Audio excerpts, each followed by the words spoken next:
Dr. Larissa Tracy, and this is Medieval, Mischief, and Mayhem.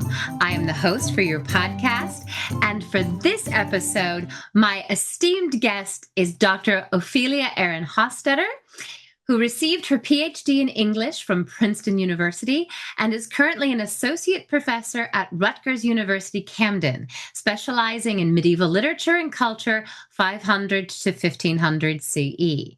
Dr. Ophelia is also an avid translator, working from Old English, Latin, and Old French, frequently publishing her work in literary journals. She also runs the Old English Poetry Project, an open access archive of this impressive body of verse rendered into a fresh contemporary voice. She is anticipating the publication of The Queer Life of Riddles, Punctum 2026, a collection of creative critical translations of the Exeter Book Riddles. Dr. Ophelia's current project questions the ways that Old English poetry has traditionally been translated, ways that limit how it is interpreted, that obstruct innovative approaches, and impede inclusivity in the field.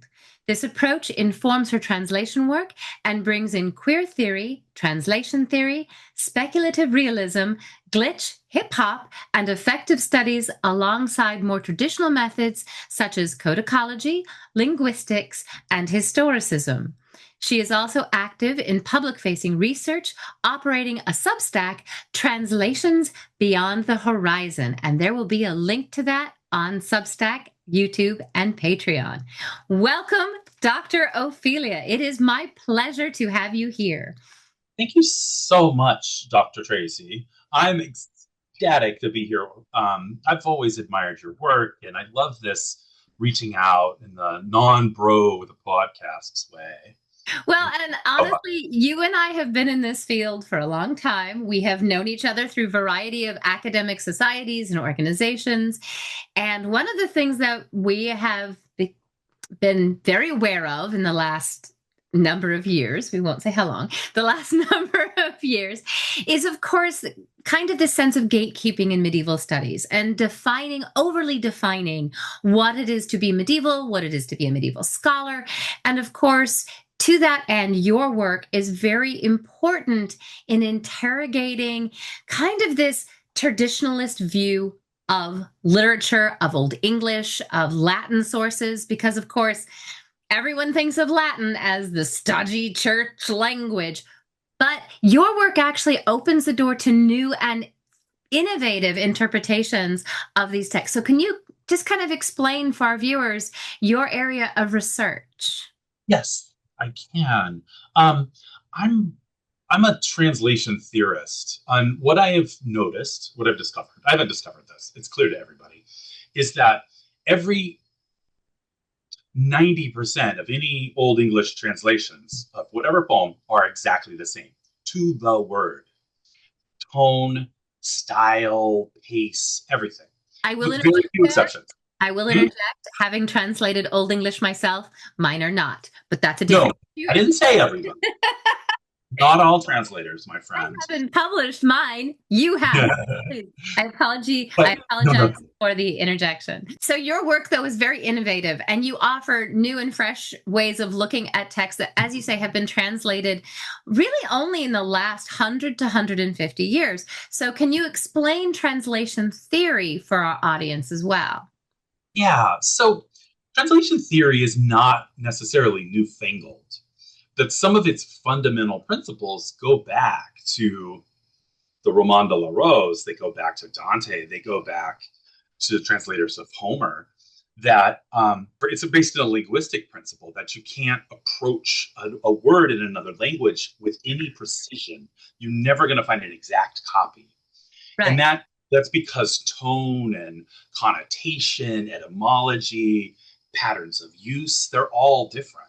Even if the word means the same thing, like, Walter Benjamin's example is pan and brot, right? He said they have all sorts of ways to exclude each other, right, in how they sound. So even with a closely cognate language like Old English, you're not going to make an exact copy, right? You can't get the meter, you can't get the sound play, you can't get the tone. That's one aspect of it. is the Right. linguistic aspect. So like, So let me ask you a quick question then, because in that context then, and what the audience needs to understand is that every act of translation is also an act of interpretation. And absolutely. part of the issue with Old English, of course, as a language, and I would like to clarify that we are using Old English to denote the language and the period of English literary production from about 650 CE, give or take, to into the 11th century. And I won't stop at 1066 because the language didn't just die on the Norman conquest. So that period of language as Old English, and we call it the pre-conquest period, and early medieval England, we are abandoning the use of the term Anglo-Saxon because it is a 19th century construction that is racist inherently. This language comes to us in fragments. So we have to piece together what it is to begin with. And when people recite Old English, they're guessing. It's an educated guess, but they're guessing. So in terms of translation theory, how do you work with a language that comes down to us in fragments? That's a great question. So one is to sort of, one aspect is to respect what philology can't tell you. Philology is great at the diachronic view, the over time view of a language and its changes. They're not good at, it's not good at synchronic explanations. And so like if a word is used in a way that's non-conforming, which we know all languages have those moments, that it just says, oh, it doesn't count. And what that influences is editors amending texts in these fragmentary single manuscript witnesses to say, like, that's not the right ending, take it out, or that's not the right, they couldn't have meant that word, and change it, or that word I've never seen before, so find something else. Right. Well, and those texts are in a lot of cases damaged. So like the 19th century conservation project of Beowulf actually in some respects did more harm to that one manuscript than not. And so that goes to what you're saying about the editorial decisions on what is acceptable text, but then what is acceptable translation. Yes, absolutely. So it's like two partial witnesses telling each other what to do about the, it's like you're trying to drive but you can't use the pedals. And you have to tell the person below you to hit the pedals, right? And so you're blind, you're like not capable of seeing the world around you in different ways, but you need each other's cooperation. Telling a manuscript written by a native speaker that it's not right is really, really prideful, right? Like the best philologist's Old English is not as good as the worst scribe on the planet. Of course not, because we're Which is that, but there's this kind of hasn't been used in 1,000 years, give or take. And we only know it through models that took a long time to develop, right? But I think linguistically also, and it's about how language informs culture based on presuppositions of that culture, and that is, if it was written in a monastery, it must have been written by someone who was totally devout and fervent in their observations, and they could have never had sexual thoughts or never wanted to. The assumption that it had to be male. Sorry. Absolutely, that also. But they had to be chaste and submitting themselves to like be purged of what other same-sex thoughts they had, or not use slang because they learned good Latin or whatever. And so like there's this uniform monolithic view of the language, which we already know is in many dialects. But we have to think of it as one, right? We're really reading West Saxon and of a particular spot, like 950 to 1000, maybe 900. So I kind of wanted to just think about, like, maybe this sounds like I know what I think I'm doing, but I just kind of wanted to say, like, we don't know what we're doing, and to not pretend like we do, right? But to think about what those micro like subaltern and sub cultures would be in these worlds. We know, I mean, you're a Celticist, we know that British words came into the language, right? And as somebody who does as somebody who does Old Irish and Middle Welsh, we actually try to even avoid referring to it as Celtic, Mhm. because Okay. that's another loaded connotation. That's kind of Yeah, a absolutely. No, designation. thank you. Thank you. I'm studying Welsh now, and I'm mostly colloquial modern, and I love it. And I see so many Yeah, like Kiva. they come together. Yeah. Yeah. Um, if we're just assuming they can't be an issue, we're refusing to take the data in as what we're given. We're giving this one witness and then telling it what it says based on imperial British presuppositions of who's worthy of imitation, who's worthy of writing, and what's worthy to write about. So like, and the riddles are just a fart in the face of that But because quite they're about literally in crazy some stuff. respects. Quite literally in some respects. Quite literally. Yeah, exactly. So They're just, when yeah. you talk about Old English language groups, as you say, we're mostly talking about West Saxon. So can you just give almost like an overview of the different dialects of English that exist, or at least exist in surviving written texts? Yeah. Especially I think with poetic texts, there's a big, especially with the riddles, there's this Northumbrian theory that the riddles were written by Bede or someone like Bede, Bede's best friend, in the 8th century, and that anything that seems like it could have been in the Northumbrian dialect, there's probably about seven, maybe major dialects of Old English, right? Northumbrian, Wessex, or West Saxon, East Saxon, South Saxon, Mercian, it's East Anglian, South Saxon, and Kentish, right? But that's too monolithic, right? Little, because people don't move as much as we do or hear centralized media, so they're going to have a lot of micro dialects too, so, very local, just like it is in North England now, right? Well, that's just it, is that when you talk about the kingdoms after the 5th century migration of tribes to England that kind of start at the end after the Romans have more or less pulled out, and you're talking about the Danes, the Frisians, the Utes, the Saxons, a variety of different stripes. Did I say the Danes? Because the Danes keep coming. And you end up with these different kingdoms, and as I like to explain to students, the kingdom of the West Saxons becomes Wessex. The kingdom of the South Saxons, Sussex. The kingdom of the East Saxons is Essex. And then I ask them, I say, what is the kingdom of the North Saxons? And they're like, Essex? I'm like, no, Northumbria. It's a trick question. Sorry. Sorry. And then you've got Kent and you've got Mercia and you've got all of you do have these other places, but as you say, it's not like they got together and said, okay, here's our grammar for West Saxon. Yeah, yeah. And because of that West Saxon sort of centrality, I want to say hegemony, but like there were a lot of manuscripts produced that survived in that area, including the Vercelli book and the Junius manuscript and the Exeter book, which is where the riddles are, Right. in one small slice of time, like from 950 to 1025. You have a very partial view of what proper language is, proper English is. But there's no even need to pretend that people actually thought it was proper. It's just what they were writing it, because they wrote in your own dialect most of the time. Right.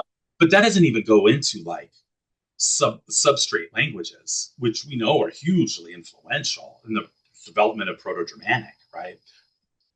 Words like sea and thief come from substrate languages. And they don't have to have written texts to prove that they were there. They're just like blips, right? But there's substrate usage. What really got me, so this is a jump, if that's okay. That's fine. Really got me interested in this idea of substrate language was, one, reading about Polari, which was a 20th century gay and lesbian dialect spoken in London and other urban centers in England between like 1930, and it really died out in around, maybe 1920, and it died out around the 1980s when homosexuality was no longer illegal. But it's an interesting cross-pollination of like Romani, Yiddish, and French, and Italian, and American sailor slang, and rhyming slang, and rap slang that create these crazy words like zhuzh Zhuzh Yeah, I is know. the Romani word. Zhuzh. Yeah, Yeah. yeah, zhuzh, right. It's Romani. It's from Romani. But they would say something like ekov for face. And so that's why it's ek. Say bone, cute face. Your face is good, right? Bone ek. But there's all sorts of crazy things. But now I'm curious about Polari. How did those different, what you might think as perhaps more or less tolerant cultural languages become an underground dialect for gay culture in 1930s England? Well, marginalization will do a lot for you for that kind of thing. That the Romani, the travelers, people of Jewish descent, Cockneys, Eastenders, they're all, and actors and artists, they're all part of this subculture that's kind of breeding this ferment into this culture. So I started imagining a monastery like this. You have somebody speaking Brittonic, you have people speaking Frankish, you have people from North Africa, you have Irish people, you have, maybe they're not, the people that Bede liked, but they have people from all over, right? And Danes, right? Roman people who speak more Latin or born speaking Romance area language, Italic languages, that causes a ferment in those places because puns become really prevalent.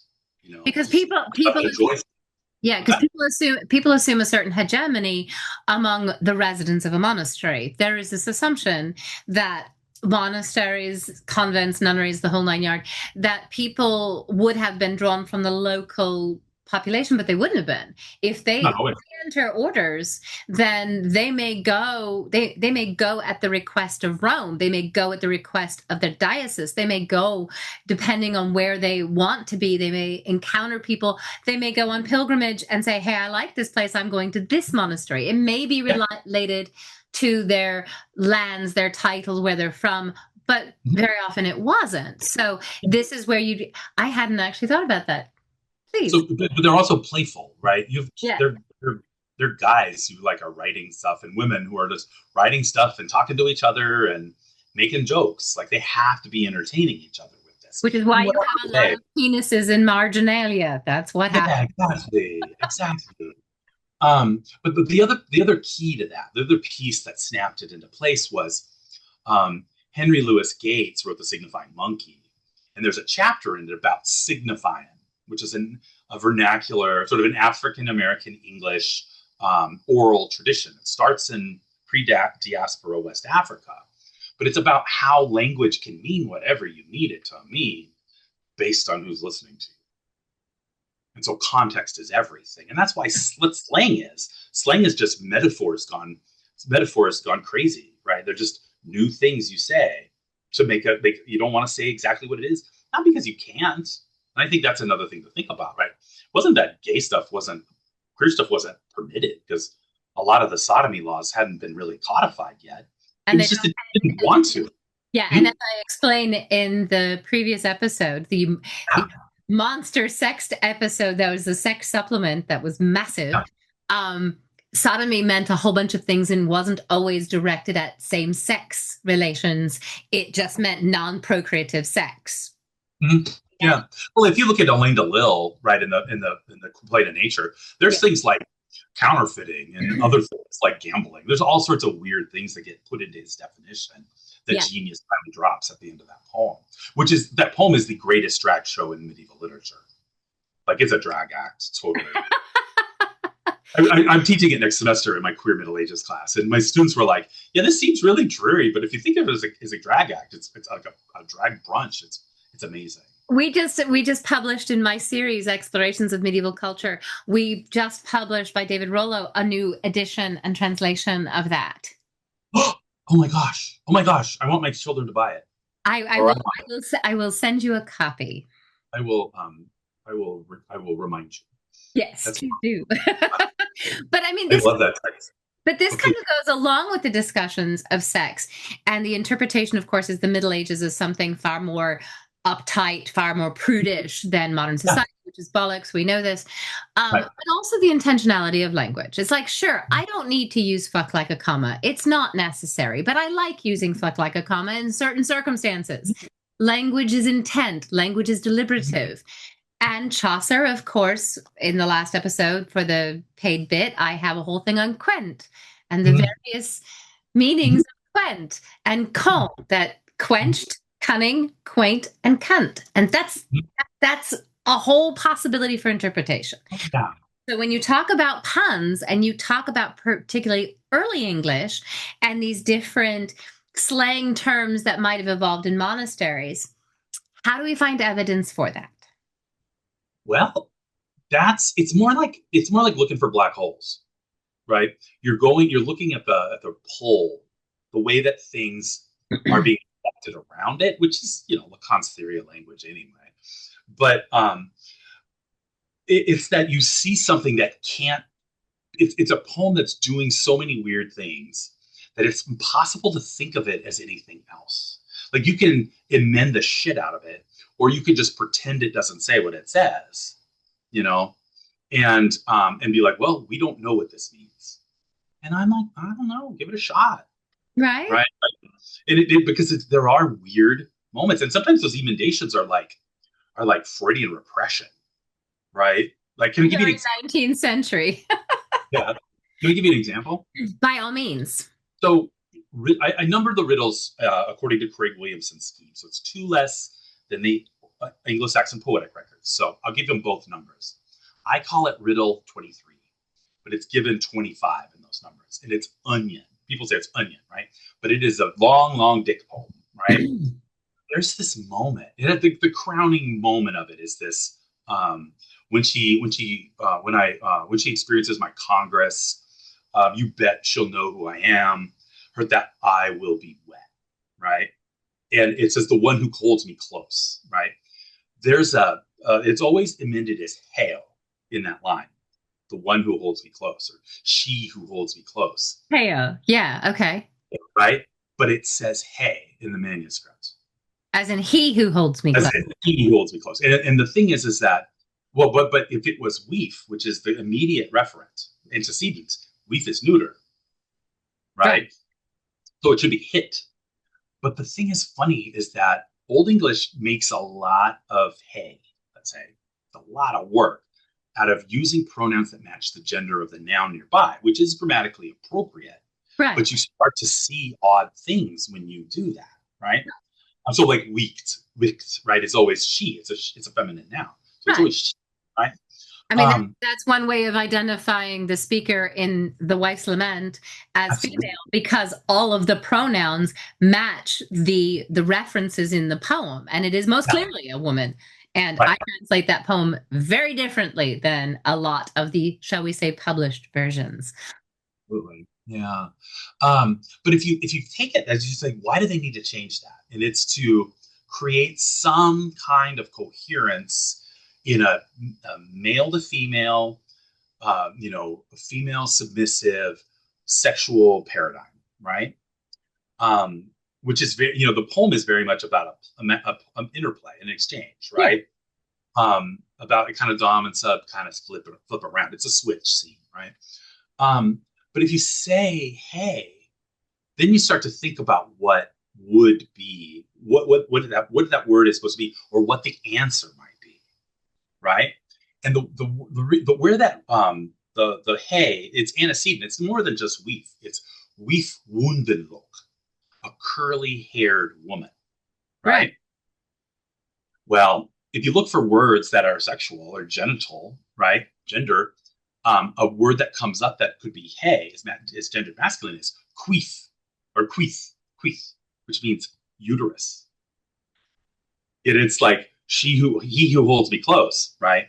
That's what it's talking about. Her curly haired woman, right? Then all of a sudden you have a big old sex reference. Oh yes, of course you do.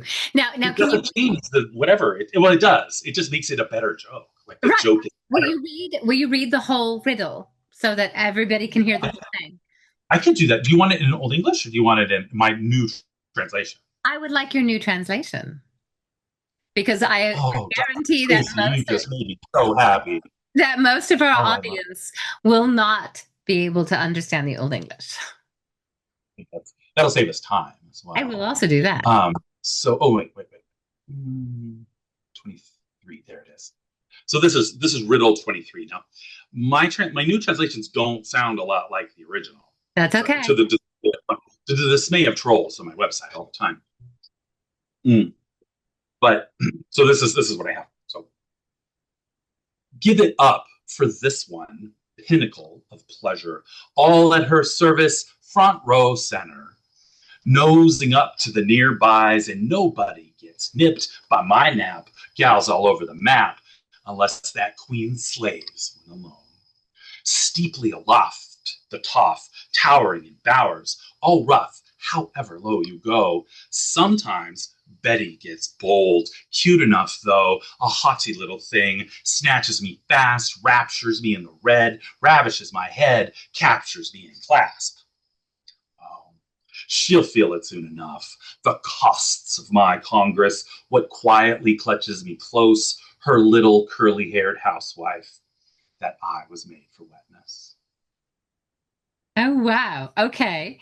Now, of course, if you listen to a standard translation, if you look it up, for instance, Megan Cavill's, I am a wondrous creature, a joy to women, a help to neighbors.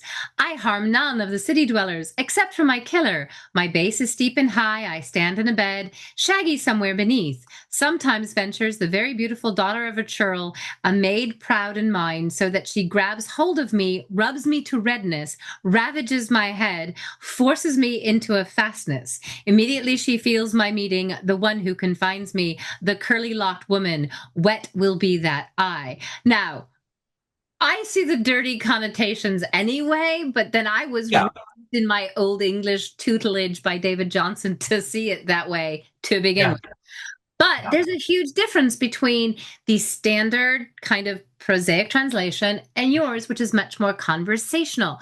So can you explain kind of the process of translating it the way that you did?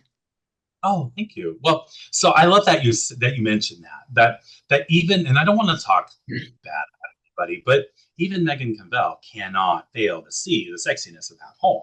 Right? Oh, it's impossible.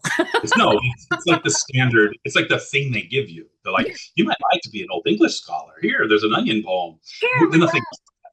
And you see, it's a riddle. It's a riddle. So you're supposed to figure out what is this thing that a maid is rubbing hard and red. What? Yeah. But it's not naughty. No, of course not. No, but we can go. I have a thing about that too. So here, because there are a lot of sexy translations, I'm not trying to go over them, but I'm trying to see what they don't do. Right. And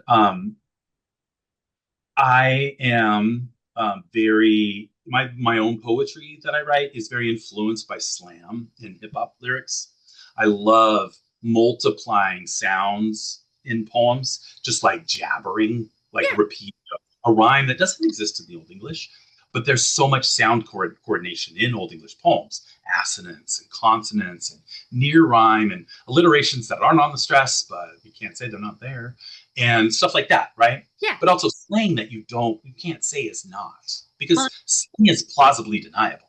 Well, it's like old French fablio where, and I said this in the last episode, the knight who could make cunts and assholes talk, uses the con syllable over and over and over. The countess, the count, raconte, raconte. It's cunt, constantly. Yeah. They're talking. That's right. That's great. That's great. Yeah. So for here, I wanted to lay into the kind of like, if it's going to say I am a wonderful creature, each am wonderlich wiegt, right? I want him to earn that. Right. So like he's going to be, exorbitant and like vain and but also, because he knows people want to watch him. It knows people want to watch. But two things that sort of inform that is, one, I don't want it to sound like the lines to sound like I've broken them in the same way. I don't believe in caesaras. I don't think they're real in Old English. Somebody, like, I don't know, that you needed Fever, there had to be one because they're in Middle High German, right? Yeah. There's a Middle High German stuff. there's no way to perform a caesura. No one's ever agreed to that. Like there are ways that there are like formal, like idea organizations in Right. the Beaver. Hey, that's there, sure. But it's not like that has to be respected as a performance thing tool. That's more or less what I mean by that. But also, so I like to break them. I like to bend them. I don't. But I also, yeah. So I guess the other thing is a poetic translation of a poem needs to be a poem in its own right, in its own language, and in its own situation, which is what the task of the translator is about, Right. right? You want to make a bad translation, just translate it straight, right? No pun intended. But or maybe it is. But anyway, so like I want to deform it. I want to put what might be a slang, a way to think about it, into slang that someone now would recognize. And but also I want to play. I love to switch register, right? I'll go from like very formal looking words to hip hop slang or Polari, or just normal words, because I hope like dialect is music. And I don't mean to be, you know, like there's a way to say that and be very exoticist or Orientalist about it, but like dialect is just like I'm just like there's so many possibilities of language that come out in dialect that the majoritarian language suppresses, like, you know, shoots to kill. Like they don't want that, right? Right. And that those things exist all at all times. There's no way to stamp them out. You can't approximate them in Old English, right? With Right. the standard translation. So you have to play. And I like it to be really spoken. I want it to pull. I want it to like, you know, drag you through these ideas, right? I want it to be funny without knowing the poem. Right. I say that I perform at open mics all the time around here. Right. These are not specialists, right? Yeah. It's a riddle, but don't worry about the solution. Like, don't even think that it's there. You don't have to know the poem at all. Sound and hear what I'm saying. But it's funny. It's funny when you do give the solution where you're like, "You've got dirty minds. It's an onion." Yeah, but this is the other thing. I was just going to step back from that, just to wait off on that. But there is an amazing thing about the mind.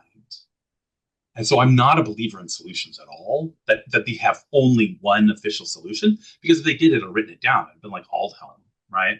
The Enigmata from the 700s that has the title, that's the riddle's name. That's the riddle solution, right? But so like the idea of there being a sort of feint towards a dirty object or another object, and then the true solution, it's part of the play, but it's a safety valve to say like this monk couldn't have meant this to be a dick. Plausible deniability. It's the plausible deniability of no. There's no way. It has to be something else. So are you then essentially suggesting that the quote solutions to these riddles are a more modern construction, and that perhaps they are not actually the solutions to these riddles at all? That's possible, because some like don't have solutions, right? Either not enough's there or nobody can agree. Like the poem before the big creation riddle, which is usually given 40. This was 39. There's 10 different solutions for it. Nobody can agree. But it's better if there's not, right? But the thing I think is fun, right? And if I put it in an aphorism, and if you want to like, if we could like embroider it on a little sampler or something, it would be great. It could be merch. Once you see an onion as a dick, you cannot unsee the dick. That is true. That is 100% true. Yes. So it's not meant to be subsumed or annihilated. Or replaced or somehow glossed over. I mean, it's like the Riverside Chaucer translating quaint as quaint, elegant, pleasing thing, semi-stolen, i.e. pudendum. Honey, Yeah. no. It's, clerks are full, subtle, and quaint, and he grabs her by her cunt. I mean, that's a point. And this idea, we're going to use staid medical terminology. I mean, Larry Benson did that in 1987. So, okay, that's not a huge surprise. But this assumption again of the modern moralistic interpretations of text, and when you Yeah. consider so many of these editions are coming out of the Victorian English nationalist, even American nationalist, white nationalist Yeah. ideologies, where it's like we are imposing our interpretation and our Christian nationalism on these texts. Mhm. So Yeah. that, of course, becomes part of the translation process that you then have to say, as long as you're not deviating too far from the fact, like you're not just making shit up. That would be the Yeah. other question. That's the thing, right? Like, I get, I don't want to talk, I don't want to be like going into it too much, but like, I get some D bag every other week mad that I say fuck in the Wanderer or something else. Like I translate weird as shitstorm in one place. I mean, in fairness, weird, the word weird means fate, but why not shitstorm? I mean, if you think But about I mean, out events and right. outcomes, how things fall out. Like I Yeah. like to translate shit happens, Yeah. right? Like that's kind of Beowulf's attitude. Shit happens. Well, it's also the idea that you can't avoid your weird. You just can't. It is Right. that immovable, unavoidable thing, but it shit happens. A lot of unpleasant shit happens. And how do we process the shit that happens? I mean, Yeah. that makes, Yeah. as far as the Wanderer goes, that makes complete sense Oh because, yeah. Absolutely. and of course, I would argue that the speakers in that you have the Christian, potentially Christian scribe who's then including a non-Christian voice, but giving that non-Christian voice full credence. Hmm. And Yeah. then at the end, kind of going, yes, but of course, if you accept Jesus Christ as your Lord and Savior, you're good to go. Hmm. Yeah. Maybe Yeah. not. Oh, it was for nothing. Right, Never exactly. mind. And Yeah. I would But that's actually another argue, one of those moments, right? right. Once you see this, you can't unsee it. But but I think part of that is we've told ourselves off the academy has told themselves over and over and over again that these things can't be as playful as they seem. Right. Like they'll cop to 12 of them being sexual. There's probably 10 more that I've translated in a way that I can see the potential Now, how for. many overall riddles are there for the audience? Oh yeah. So I number them at 90. There's lots of discussion about their number because Right. the basically standard manuscript gives them 94, but there's a lot of indications that things are actually one or something's supposed to be split into two. And most Uh, of these are in the Exeter book. They're in one manuscript. these ones are, yeah. There's like two other vernacular riddles that are not in the Exeter book. So I give them 90, right? I give them at 90. So like I think it's somewhere between 12 and 14 are said to be sexual, but one is Lot and his family. Like if that's a sexual riddle,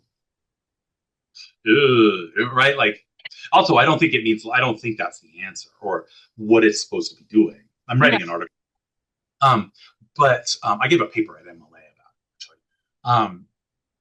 But there's others that if you just play with it enough, becomes sexy, um, or potentially like the riddle about mead, right? Number 27, but it's 25 in my collection. So 27 about has like starts with the bees. I can read it, but it develops a kind of domina kind of relationship. Mead is a lady like towering over you in black leather and furs. She's gonna beat the shit out of you, right? And it's not. They're not unhappy about that. They're like, yeah, she does that, right? You Right. know, like it's really cool. Um, but that's kind of it has a sexy aspect to it, right? Like a not even voyeuristic. Like there's also poems that are that are not from a male gaze point of view, right? Like Riddle 12, which is like the cow skin thing, which is one of the mentions of Wallace, right?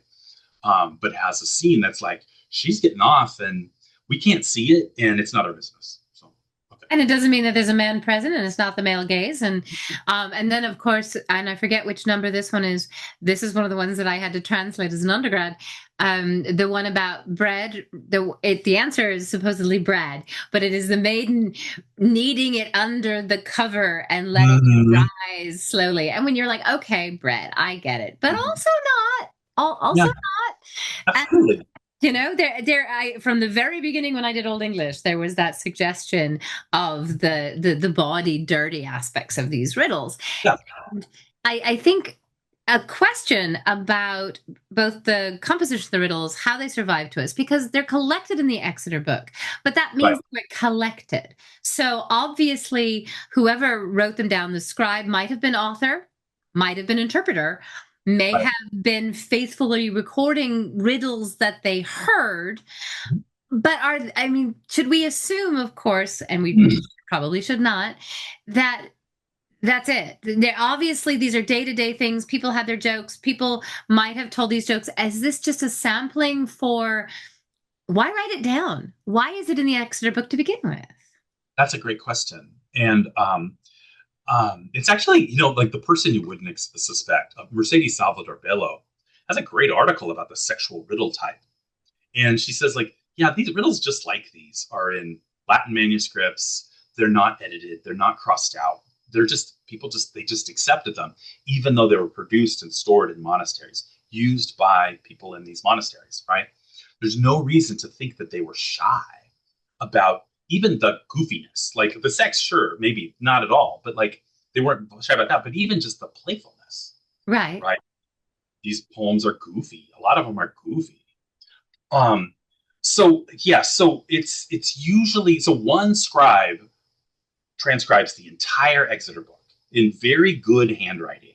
They're not like illustrations like they are in Junius or were in Junius. There's like one little drawing on one page in a hard point pencil. And I don't remember what it is, like an angel or something like that. There's some runes drawn in it and some editing, right? Like notes.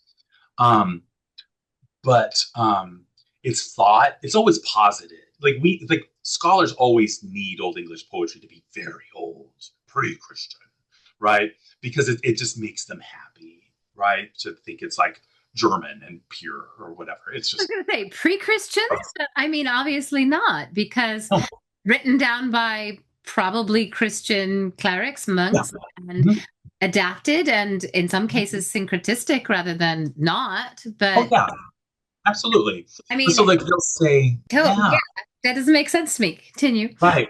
But there's like a theory. There was an early theory, I think it was Edward Sievers, who said that the riddles had to be written by Cunewulf, the Cunewulf of Elena in Christ 2, because there's runes in it. I'm like, girl, people know what runes are.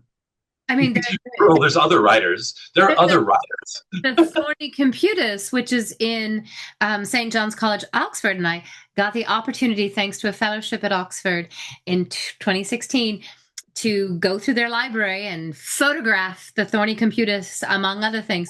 The Thorny Computus is from 1101, and it has a full table for understanding and reading runes. It is actually a primer to make sure that runes could be understood and read by 11th century audiences. So this assumption that because they're runes, it has to be, 6th century? No, that's not necessary. No, but this is, Sievers is like writing this in like 1888 or something, right? So like we're still very rudimentary in how they understand it. But but I guess where I'm trying to go with that is I don't need these riddles to be early. I don't need them to be written far away, right? Like the Northumbrian theory, I don't particularly care for. And it's based on like a possible solution that only works if it's written in Northumbrian. It's the 10 chickens riddle on number 11. And if it's tin chichenu, then it's Northumbrian and it counts. It fits the clue. But if it's not, it doesn't. And so it's like, okay, so they transcribed this riddle in a dialect from a dialect and then didn't keep the joke or the way to solve it, right? Like that doesn't make any sense. Right. But they're probably written, probably at least one copy before the one we have, and that things were brought together. What's interesting about that, though, is there's a break in the riddles, right? The first 58 of them, or 57, are in one group, and then there's a break in things like the wife's lament and the husband's message, and contrition, and the Lord's Prayer, and Judgment Day, and Descent to Hell, and the Ruin.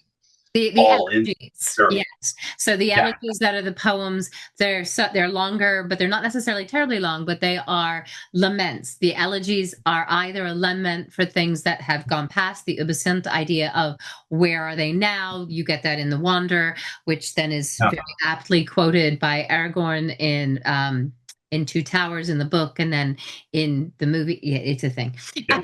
I know. I remember. At some point, I'll do a Tolkien episode. Yeah. But the ubicant of where are they now, and where the horse, where the rider, the elegies, the laments. But those poems, of course, also are open to interpretation as well. And Yes.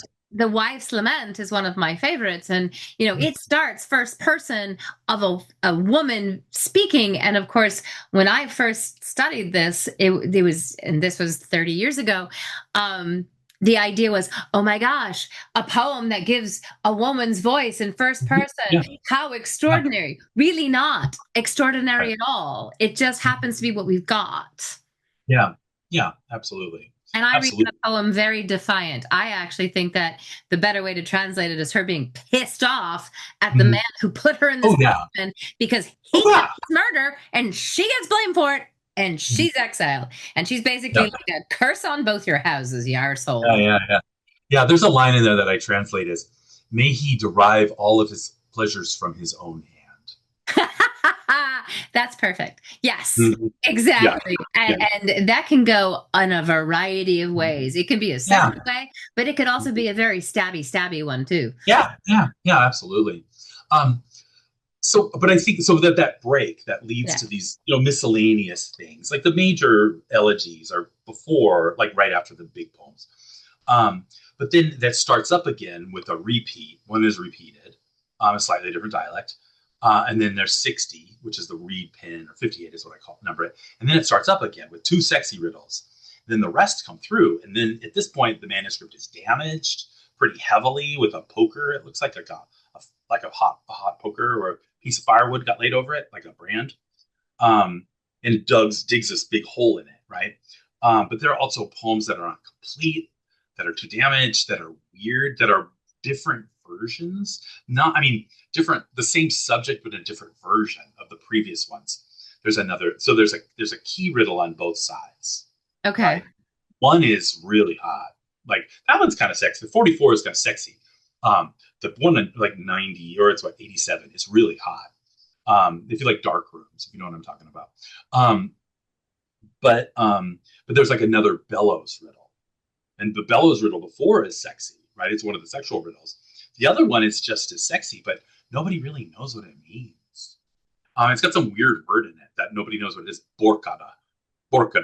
I don't know what it means. Interesting. Okay. It could be bonkada too, which means she bonked. It's basically what it says. She bonked. Well, I was going to ask in terms of the numbering of the poems, because the poems are arranged in the manuscript. So how are you differing your numbering system?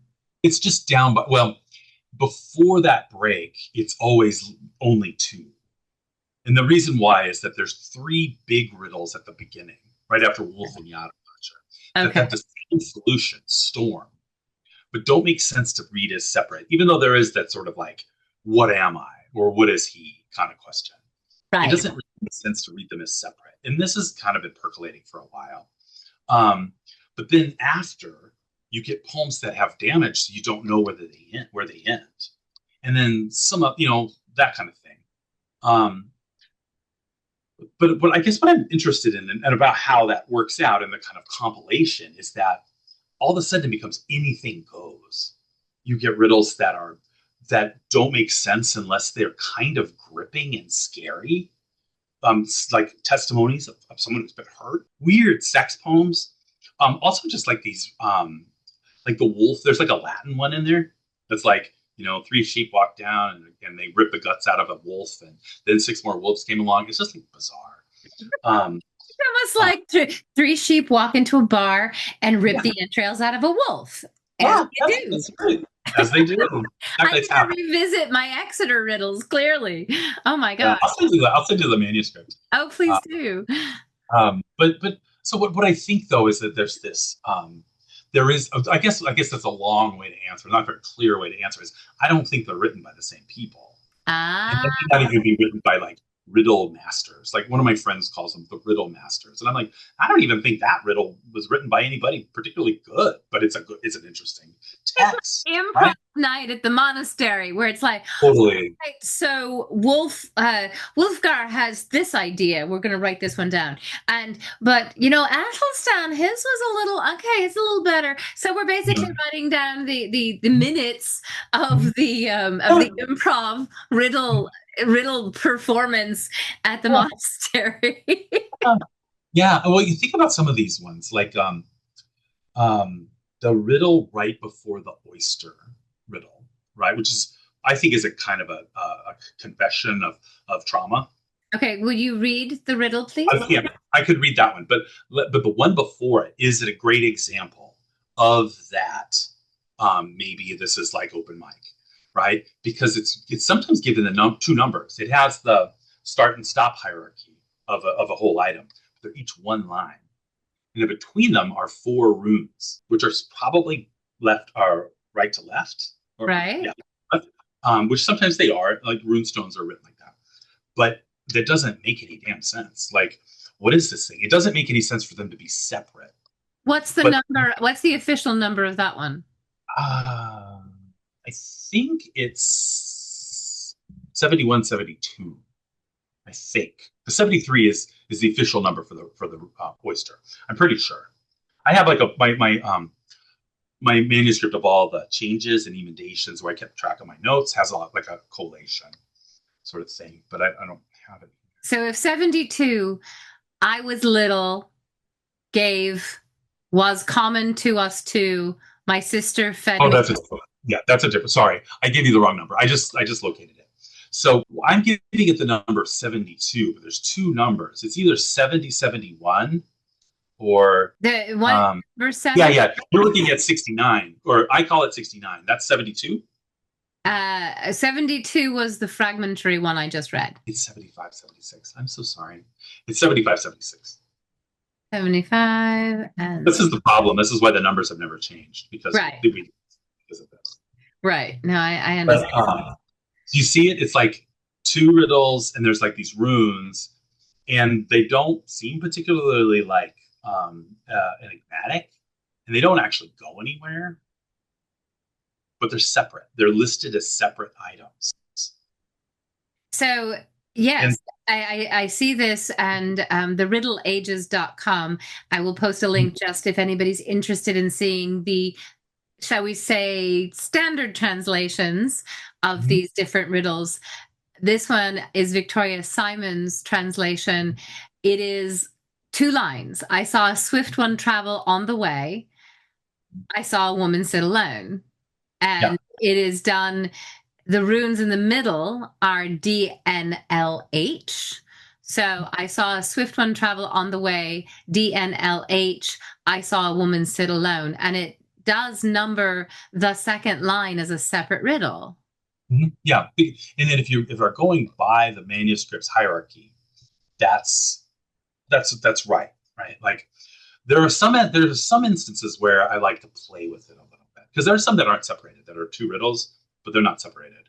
But I'm going to go over to that side yet. But I could read you this one. The key to it is the runes, probably. And if they're spelled HLND, The there's other way some, around. yeah, the other way around. Often, or sometimes, not often, they will drop the vowels. Right. So you get these weird explanations that it's Holland, like savior, or Hund, right, or whatever, right? So someone will say, "Oh, the answer's an elk, and a dog is hunting," or something. But Craig Williamson has the goods on this, and he's the one who suggested this, and it's brilliant. But I'll read you what I have for 72, if you don't mind. So, going along the road, I spotted him blazing in swift trail, going along the road. Pissing. Sing it if you like. Caught some sight of her as well, her and her herness sitting off alone. And then I wrote a little editorial thing, and it says, "Gee, I guess I like to peep on people, don't I?" So essentially, you have taken what in the manuscript appears as two lines with runes in between and expanded it in a repetitive sense to fill out the meaning. Yes? Kind of. I mean, I was playing with it so that it seemed a little bit. I didn't add much. No. I just kind of repeated some things. That's the repetition to fill it out. Yeah. Yeah. Yeah. And Williamson's explanation is that the word we're barking up the wrong tree here with hund, which involves like we misread the rune or something. Stand, which means piss. And his argument is, what is a man doing standing up that a woman does sitting down, right? But not in the same place, Right. right? And it's sort of, yeah. Yeah, and as you're traveling down the road, of course, you might encounter people stopping and taking a piss because, if you're on a journey and you haven't got any kind of, shall we say, shelter facilities otherwise, you might go a short way off the road and take a piss. You got to do it somewhere. Yeah. Yeah. And so what I'm thinking about, well, the previous riddle is kind of about gender bending. Right. A little bit, so like this one is about like, it's almost like an answer to it. And it's like, what job do men and women do differently, right? Or different genitals do differently. But it's also like the separation is intended, like they'll never be the same, right? Or you can't do it in the same place, or whatever, right? It's weird. The thing is but it goes to that question that you asked earlier, a little while ago, or the statement you made about why write it down. Right. The manuscript is expensive, right? It's done extremely well by a very competent scribe who he makes some mistakes, but they're not that bad. He's got great handwriting. They've got great handwriting. Why write it down if it's just that? If it's just like some weird allegory about Jesus? Right. Well, and Riddle 74, the one you said that was kind of gender bending, is I was a young girl, a gray-haired woman, and a singular warrior at the same time. I soared with the birds and swam in the water, dove under waves, dead among the fish, and stepped on land. I held a living spirit. And of course, Craig Williamson has a note to this one, and this translation is actually James Paz, who's a lecturer at University of Manchester. Yeah, so this is on the Riddle Ages as well. But in that interpretation, even if the object, and I don't know the answer to that one, do you know the answer to Riddle 74? It's one of the famously unsolved ones. Fair enough. It's famously unsolved. Unsolve it. That's fair. But even without a solution, and even if the solution is something more mundane, the thing you cannot escape in that is, as you say, not just gender bending, but this idea of simultaneously being two genders. I was a young girl, a gray-haired woman, and a singular warrior at the same time.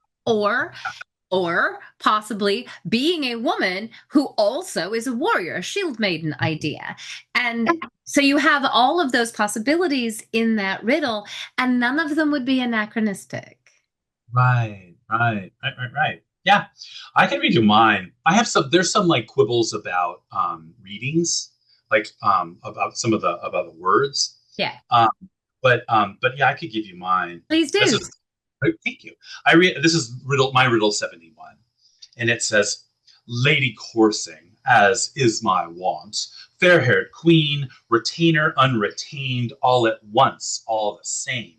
Fledge like fowls, writhe in waves, her clamor, river-clad, breathless like fishes. Then step forth, pounding the ground, she's got it, live." Oh, that sounds awesome. Oh, I love that translation. It is poetic. It's catchy. It's got the rhyme, but it also gives life to some of these poems. It's not that the other translations aren't good, and they are good, and they do give sense and they give meaning. But in many ways, it is more, it captures the sense of the living aspect of something that chances are would have been read aloud at some point, or just recited, not read, and that somebody wrote it down. As you said, it's improv night. but wrote it down because either they had to have thought it was worth writing down. I mean, if you're going to write it in a manuscript where that takes time, where that is valuable materials, it has significance. Otherwise, why write it down? Yeah, absolutely. But also like, yeah, why write it down? But why present it in a way where it is written down and you read it once and then it doesn't mean anything to you again? Right. Right? Who is it? Patrick Murphy wrote a big book about the riddles, Unlocking the Riddle Hoard, and he talks about how either it's no big deal, like they weren't hard and they didn't write the answers down because of that, or we weren't meant, like the solution was not the point. Right. And I love that because it fits in this idea of like, Mikhail Bakhtin talks about the dialogic imaginary, Right. about how things combine. Novels work in this way where voices combine and recombine, and there's no stopping point. Right? There's no stopping point. There's no settled place. Right? There's no answer. It's not a binary. Right. It's middle that's shifting and going back and forth. I love that idea. And that's kind of how I get into the queer life of objects. Is that we'll get there. Is that the riddles are almost like new materialist or triple O statements about what the existence for objects are. Right. Things that depend on, that we live in entanglement with. But when they tell us what they do, they tell it in ways that are confusing because they don't see the world in the same way. Right. A rake might as well be a Viking, right? Because the rake seems to think it is, right? Now I have an image of a rake thinking it's a Viking. Mm-hmm. Yeah, or like the plow, 19, the riddle of the plow. Yeah, the plow seems to think it's a two-dicked sex toy, right? Like it's got like, I got this big dick here, and I got a clever little one, and this old guy's gonna push me through the fields, and it's gonna be great. Like, and I'm gonna plow those furrows, and I've got 2 avenues to go. Yeah, I remember that one. And it's not, and that joke is not modern. No, like it's made over and over again in scribal culture. That it's both like writing is both like plowing and sex. Right. Well, and that's Bakhtin as well, is understanding the burlesque and the humor of the lower parts. That's a huge facet of the fablio, where, it's not the double entendre, because the fablio are explicit. The fablio are very clear. But how funny it is kind of depends on where they take it. And of course, like even Marie de France's Breton Lays, people read her at face value, which is where you get some of those misogynistic interpretations, or worse, the criticisms of her being misogynistic, where I would argue it's more satirical, where she's actually challenging the misogynistic status quo of the court. And I think with the fablio, of course, they are also satirical as well as being explicit, because you can be both. It doesn't have to be face value. Exactly. Thank you. And so the queer lives of objects, since we now have that segue, explain. Okay, so I got interested in this idea about, and it falls into language, it falls into solutions, it falls into interpretation. It's that these objects speak their own language, their own minoritarian language, right? Their own way of looking at reality. They talk about their relations with us, but it's kind of impossible to subsume them completely into the account of what we need, right? It's like always in excess, right? And it's non-productive. Okay, right? It's deliberately non-productive. Okay, because they don't need to have that to be used, right? Like they need to just do the thing we tell them to do. But what objects are you talking about? Anything. There's okay. And so like riddle, I guess it's usually given the number 4. That it's some object. It might be a pail. It might be a bell. Nobody really knows, because it doesn't really care what its job is. It just wants to make a lot of noise. riddles. Makes me happy. So Like, essentially, re-envisioning the riddles as giving voice to objects that are otherwise inanimate. yeah, yeah. That's part of the queerness of them is that they're not fecund. They're Right. not productive in the way that we normally establish, like a heteronormative worldview, right? That they do what they do. They're like that Gerard Manley Hopkins poem, as kingfishers catch fire, Yeah. dragonflies draw flame. It says, I do what I do, for that I came. And that's what these objects do. I do what I do, for that I came. So Yeah. in terms of interpreting these objects in the poems themselves, because of course the riddles are also objects Mhm. Yeah. that Most are a means of voice. So do you think that the monks or the scribes, we're just going to say scribes, because I mean, the assumption yeah. again that they're always Right. monks is a Right. little limiting. And of course, there's always the argument that anonymous may very well have been female. No reason to Oh yeah. assume that they weren't. Do you think that these are written down pretty much as just a pastime, or as you say, as a play on rethinking the world? What do you think the queer lives of objects tells us about the process of writing those riddles to begin with? That's a great question. Um, that's the thing about them, right? Like a queer object is not only going to live its reality unlike what we understand, but it is also going to thwart and refuse to just play that part. It's going to be fierce, right? Fierce doing it, right? That's why they say Wunderliche and Ratliche all the time, like miraculous or Right. electric, right? Um, Marvel. right, marvelous, fascinating. Well, and But because Marvel, also monster, also portent, also omen, all of the possibilities of interpretation of those various words. I mean, you get that even in Beowulf in the description of Grendel. And I'm going to have some Beowulf questions for you in a minute. But as far as this goes, is it this idea of seeing the marvelous and the wondrous in everyday objects? yeah, it is. And Sharon Rhodes wrote a really good article about that. Like, it's about seeing like that the world is enchanted. Like, our processes of experiencing the world are commodified and they're productive and they're from labor, they're alienated. They are amazing. Like, bread is amazing. Like, it's a fucking miracle, right? Like, it's really cool how it works. And you need it. And it says, and Yeah, you need it's it. sustaining. So why not give it greater marvelous significance in the process? Yeah, absolutely. But I think also that goes into why they're written down too. Then goes into why I'm not that big on solutions. But it's also like, why are they there? They're so often there's a theory, right, that the Exeter Book Riddles are like exegetical and interpretive training, like the primer texts. Okay. Where you learn to be an exegete, or you learn to interpret, have the heuristics of like doctrinary theological translation, right? So you have these things, and you have to come up with the right answer, which is exegesis's problem. Is it if there's just one answer, right? It doesn't matter what it is. It could be Homer. There's one answer, right? And it's Jesus. So it's kind of reductive. But the thing is that they're too complex. They're too complex for that.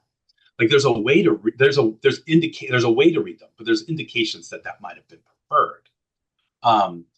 That they're not meant to ever, like the dialogism. They're not ever meant to fall into that standless, like, set answer, set solution. You can stop if you want, right? But we can keep talking, right? And that's beautiful. It's amazing to create an interpretive tool that stands. Some of them haven't been solved in 1,000 years, right? There's an indication that might be the game, and I got really interested in this word that appears in what's normally numbered as 39, Russelon, and it's not a common word. It's not super common.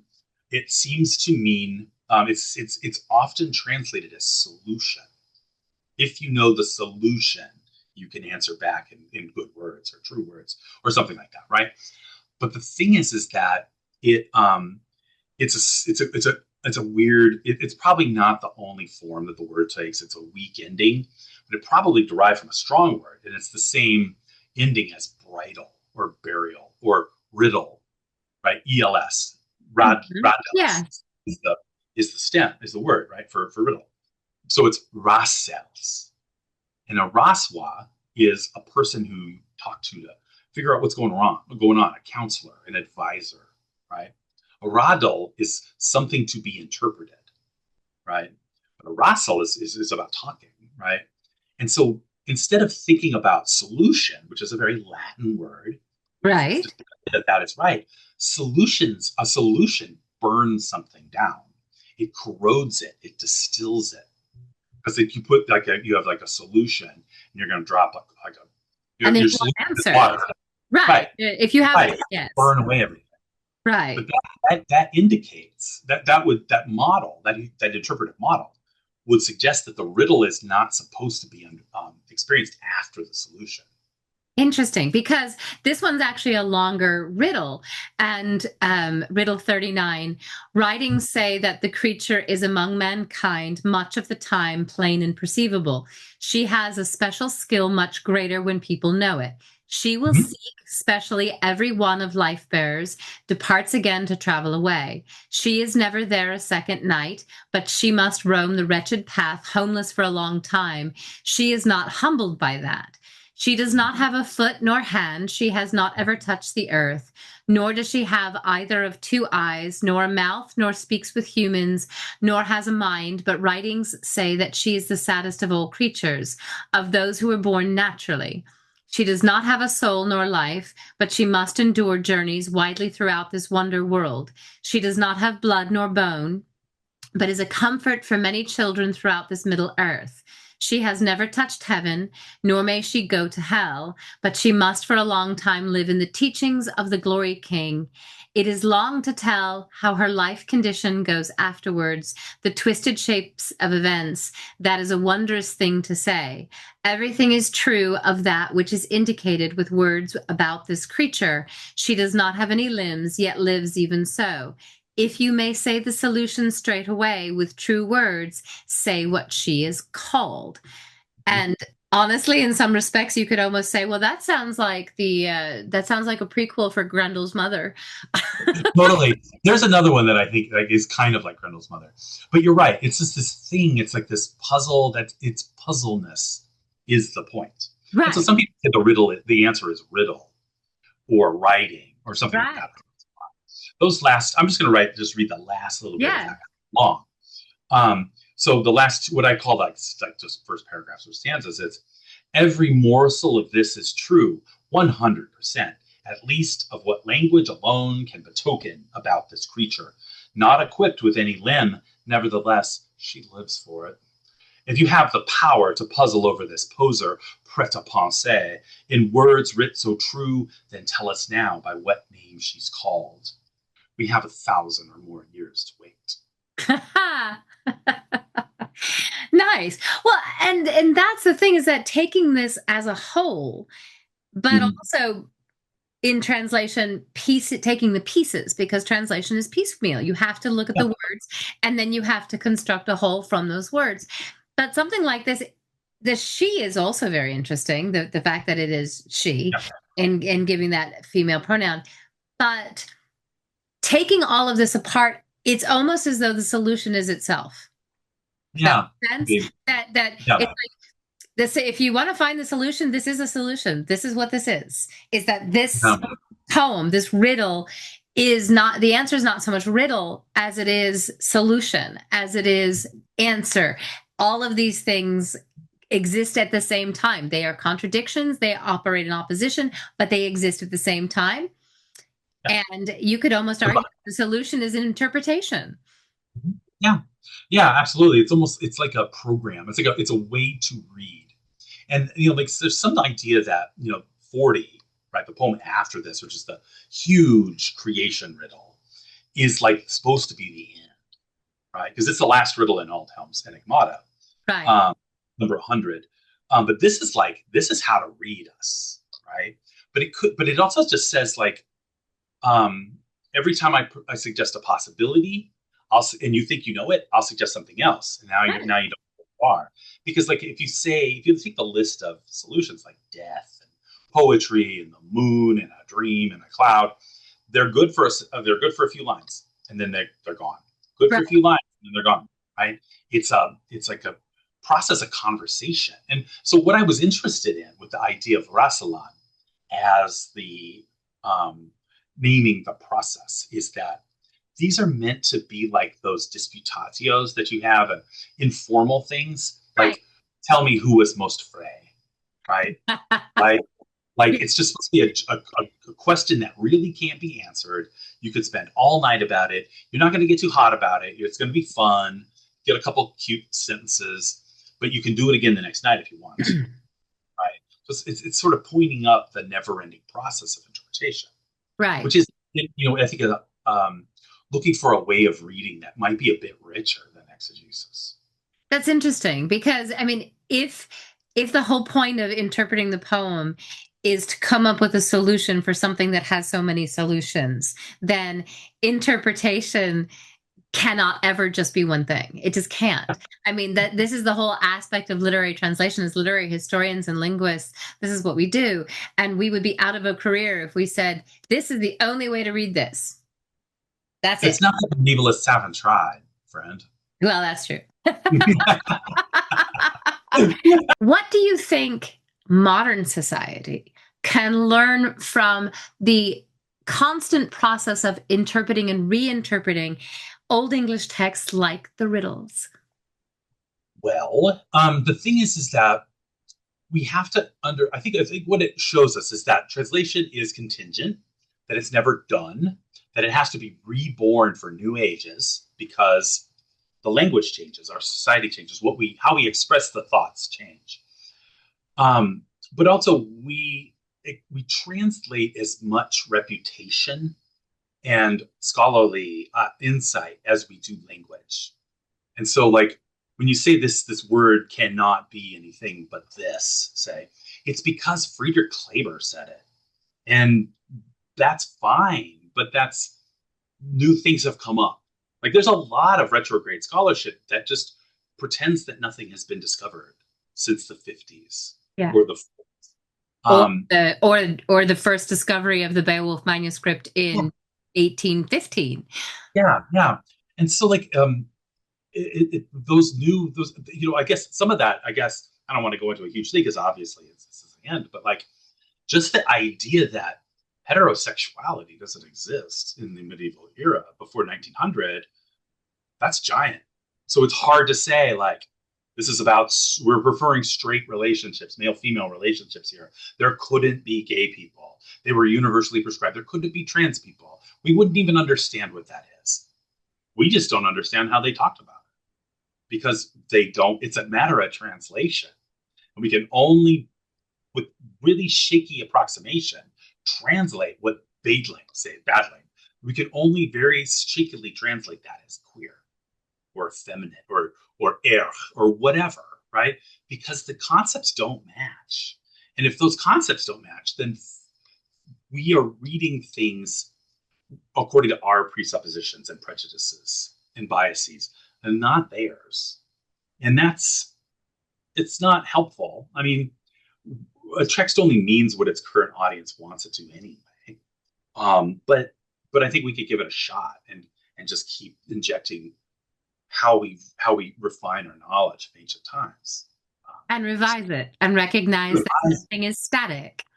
Yeah, but also like honor the privilege of being able to revise and when someone corrects you, you say like, oh, thank you, I didn't know that, right? You're not supposed to go like, well, screw you, man. A lot of people do, but like that's not how our academy is supposed to be. And we kind of there's an aspect, especially about Beowulf, but the riddles too. It's just as if nothing's been written in the last 30 years. And we have to understand and learn perhaps to be more flexible in our interpretations and keep an open mind. Yeah. And one translation doesn't cancel the others out and won't translate the future one either. So Wonderful. Well, Dr. Ophelia, thank you so much for joining us. This has been a wonderful conversation. Of course, the Beowulf Yes, bit will be behind the paywall because that was a nice little saucy Beowulf bit. yeah, that was great. And I want to thank you so much. And I am Dr. Larissa Tracy, and this is Medieval Mischief and Mayhem.